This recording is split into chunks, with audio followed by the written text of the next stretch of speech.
What's up, children of the sun? This is your metaphysical advisor, Monterey Bible, and today's video is going to be about how to survive the Mercury retrograde, so stay tuned for that.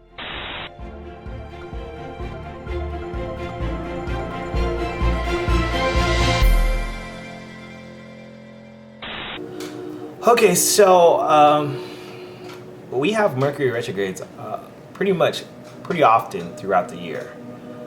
So whenever you're watching this, you're getting ready for the Mercury retrograde. There's some things that I do personally that I find are very helpful when trying to get through Mercury retrograde, trying to manage that. For those that don't know, Mercury is a planet of communication, travels, things like that. And typically, when it goes retrograde, things that it rules, travel, electronics, things that we communicate with, tend to go a little haywire. Mercury has a very fast-moving energy. It also rules money and communication. So those are things that are always happening, always moving fast. Mercury rules Gemini and Virgo. So Virgos and Geminis are very good at Virgos are good at perfecting things and attention to detail, and Geminis are very good at just communicating and getting their ideas across and just knowing what's going on. So when Mercury goes retrograde, that energy kind of slows down or goes a different direction. Like Gemini, it's kind of a duality. There's this two-way street going on. Not a lot of people can handle it, okay? So there are different things that I do, and so if you're not interested in esoteric things, then this is not the video for you, just point blank. But first thing I do, and then there's some other methods too, and I'm gonna go into that, but the first thing I do, and I'm already getting ready because the Mercury retrograde is gonna come up, and get myself a blue candle. If you see my videos on how to make an ancestor candle, it's pretty much the same way, except that you're making a candle basically for Mercury, okay? A blue candle, why? Because the color blue is about communication. So on this blue candle, you want to cleanse it, you want to wash it, and what you want to wash it with is you want to get you some Florida water. Florida water typically looks something like this. You can get it at the dollar store or Botanica. You want to wash it down, make sure it's nice and good and clean, because people have probably been touching that candle. So these are normal prayer candles. You can get these out of Botanica or any kind of, I usually find that like those Mexican food grocery stores usually have prayer candles. So if you can find these are pretty good. But what you're gonna do is you're gonna write things on this candle, and you want to put your intention on the candle. Okay, so that's the whole point of these glass candles. And you can have these throughout the entire Mercury retrograde, or you can just do it one time. I mean, it's up to you. You also want to draw the symbol of Mercury on there. Now, everybody has different belief systems and things that you resonate with. I like African spirituality, and I think in every belief there is a Mercury-like figure. So Mercury is the god he's a god of communication. He stands in between humans and the gods, and he sends the messages of the humans to the gods. He also brings the messages of the gods to the humans, and he's like just that in-between person. So in African spirituality, the Orishas are known as those entities, and the name of that particular Orisha who does that is Elegua. Elegua also has a twin called Eshu, which kind of coincides with that Gemini duality, because Gemini is ruled by Mercury, and Gemini has the twins.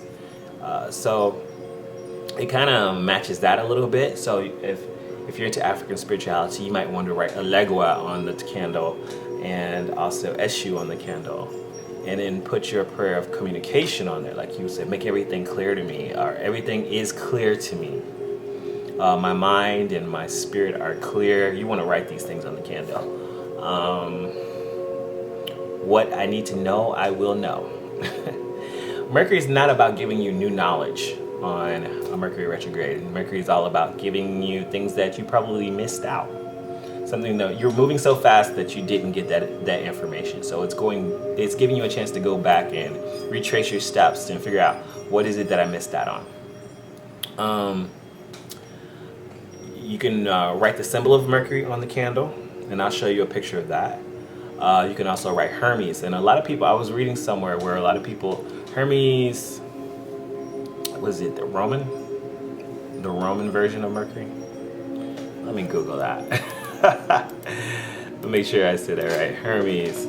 But yeah, a lot of people believe that Hermes is the twin of Mercury, and he's the duality. He's not actually Mercury. He's the actual twin of Mercury, giving you that, once again, that Gemini. Oh, Hermes is the Greek version. Okay. And the Roman equivalent is Mercury. So, but there are some people that believe that Hermes and Mercury are actually the twins. But once again, Hermes is also rules money, traveling, and of those sorts. So if you're more into the Greek spirituality, you might want to write Hermes on your candle. And there's a symbol for Hermes as well. I think it's Caduceus. But you want to put these symbols on there. You want to put your request on there. Now, the thing is, Mercury retrograde goes retrograde in different places for everybody, in the different houses. And I'm going to start doing videos on the different houses and what they mean. But quick overview: when Mercury is going retrograde in a certain house of your life, because Mercury goes retrograde in different signs, it's trying to get you to focus on that place. Now you can figure out, your first house, second house, third house, all of those things by knowing your birthday and the time that you're born and the place that you were born. Go to astro.com. I'll put a link in the description and put that information. It'll tell you what your first house is. So, like for instance, I'm a Pisces, but I'm a Sagittarius rising. Okay, so my first house is Sagittarius. All right, so it just basically is how you present yourself, your persona, and then what makes you different from other people in your sun sign. So with astrology, you have your sun family, your astrology family. Like, if you're an Aries, you have all these people who are Aries with you, but there's certain things that are different between all of you. And that goes down to your rising sign, your first house, and where that is, and that makes you more unique. And then you have your moon sign and all those other particulars that make you very unique. Okay, so you want to know what house is Mercury going retrograde in, because that's giving you a message on what you need to rethink about. Okay, so like in the first house, and I'll go through all 12. The first house is about your identity and how you see yourself. Second house is about income and the things that you value, that you put value in. Third house is about communication. Okay, it's about traveling, the mind. Fourth house is about your stability and your family. Fifth house is about romance and creativity. Sixth house is about your day-to-day, what you do, your routine. Seventh house is about relationships. Eighth house is about sexuality and money that you get from other people and things that you share. Ninth house is about higher learning, higher travels, exploration, adventures. 10th house is about career, how people will know you. What are you putting into life? 11th house is about the groups that you hang out with, the people that are going to help you get to that point of fame and honors and the things that you want. And the 12th house is about the evolution of the spirit. It's about what you know that's not tangible. It's the spirituality of everything. So when Mercury goes retrograde in one of these houses, it's trying to tell you that you need to rethink something, that you need to reinvestigate something. Don't do anything new. You want to reinvestigate. You want to rethink some things, redo some things in that particular area of your life. And that's where you learn to, that's where you start growing and evolving, because now you're listening to the universe, where the universe is trying to help you. The universe doesn't want bad things to happen to you. Most of the things that are happening to you is to get your attention. And when those things get your attention, you're like, oh, I need to work on that. Now, if you resist that energy, that's when bad things happen, because you're resisting the energy and the universe is trying to get you to go here. And you're like, no, I want to go this way. And it's like, no. So that's basically kind of how things happen when we refuse to be conscious and we just work unconsciously and we just do things and we just live through life, and we're always just like, oh, I'm just going to look at my phone all day. And then we ignore things, and shit happens, and that gets our attention. It's like, what? So things that you shouldn't do during the Mercury retrograde. You don't want to buy new electronics. You want that new iPhone. I wouldn't buy it because there's probably a sale coming up soon. Actually, I have a funny story. There was a Mercury retrograde, and Samsung had put out a new phone, and it was exploding and catching on fire and stuff, and people were freaking out. Mercury was retrograde during that time. And I was like, y'all don't buy that phone. Mercury's retrograde, don't do it. Mercury went retrograde during Christmas season one time, and there was like, oh, we had so many returns in January because like people were getting stuff that they didn't want. They were getting gifts that they didn't want. People had no idea what to give people. So it's just not a good time to buy electronics. You don't want to buy electronics. If you're going to buy anything, you want to buy something that's not ruled by Mercury. You don't want to make major decisions about money. You don't want to, like I said, they say sign contracts because Mercury rules contracts and moving. If you have to take a trip, you want to plan ahead. If you've already planned the trip and go on it, but there may be some delays because Mercury retrograde. Ooh, there's a lot of times that I see Mercury retrograde, and then I hear about all these flights getting canceled and stuff. I'm like, well, what can you do? So Mercury retrograde does that kind of things. It makes delays. So just expect, if you are traveling during the Mercury retrograde, that there will be some kind of delays.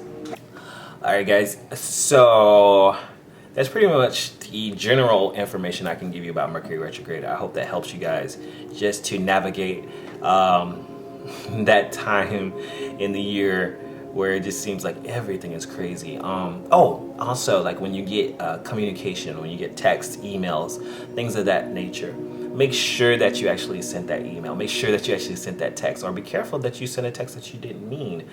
Proofread things. Proofread everything, because I noticed during Mercury retrogrades, even when you're sending emails, people don't seem to understand. So if you need to, call them. If you're emailing and texting people and they're not getting what you're trying to say, call them, or ask them, hey, do you understand? Make sure you clarify everything. Yeah, pretty much. Clarify everything when you're communicating, and back up everything. For you YouTubers out there, if you're a YouTuber, yeah, we all know Mercury retrograde can really screw with trying to make videos. So I don't know. I hope you guys have a great time.